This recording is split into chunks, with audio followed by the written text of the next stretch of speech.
Seoske igre kao projekat Sportskog saveza Srbije koji se u našoj zemlji sprovodi od 2019. godine održat će se na terenima osnovne škole Sveti Sava u Bostanima. U 11 takmičarskih disciplina borit će se ekipe čiji broj će biti ograničen. Prema važećem pravilniku ekipa ne može imati manje od 15, a više od 22 takmičara, od čega minimum 5 moraju biti žene.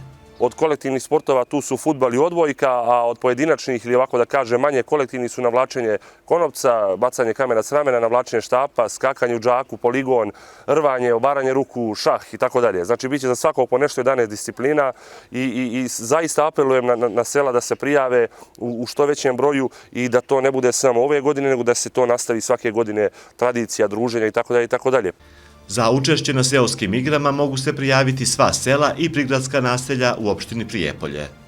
Ono što je promenjeno u odnosu na prethodne godine, takmičar ne mora biti iz sela ili iz naselja koje se takmiči, može biti bitno je samo da bude sa teritorije opštine Prijepolje. Tu su malo olakšali, da kažem, sastavljanje ekipa selima, jer nažalost sela ostaju pusta i sve manje i manje ljudi po selima. Ja sam kontaktirao sve predsjednike mjesnih zajednica u Prijepolju, njih 20 i nešto, razgovarao sam, preneo sam im o čemu se radi, pravilnik o takmičenju postoji, on je kod mene u kancelariji, imam ga i u elektronskoj formi. Još apelujem jednom na sve da mi se jave koji žele da učestvuju, da im dam pravilnik, da im objasnim propozicije takmičenja.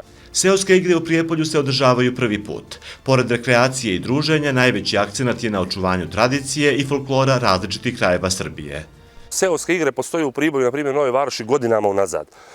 Mimo Sportskog saveza Srbije uvek su postojale i uvek su se negovale. Mi smo to ovde malo zaboravili, malo smo, ajde da kažem, se posvetili više gradu i tako dalje, a na ovaj način sada opet možemo da pozovemo sela da se druže. Možemo da pozovemo te ljude koji su otišli iz sela, sada žive u gradu ili koji su negde u Beogradu, Novom Sadu ili inostranstvu, da se vrate taj dan, da opet zaigraju za svoje selo. Ne može se ništa sada krucijalno desiti, niti se popraviti situacija na selu, niti će se ko vratiti na selo, nažalost. Ali opet može se dati malo nade tim ljudima i opet malo sela mogu živnuti kroz ovu priču, ako ništa, bar se družiti taj dan 30. aprila. Pobednik seoskih igara iz Prijepolja ide na okružno takmičenje koje će se ove godine održati u Kraljevu, dok će se najbolji iz Kraljeva plasirati na državno finale koje će trajati 2 dana. Ukupni pobednik seoskih igara kao nagradu dobija teren u selu ili naselju iz koga dolazi.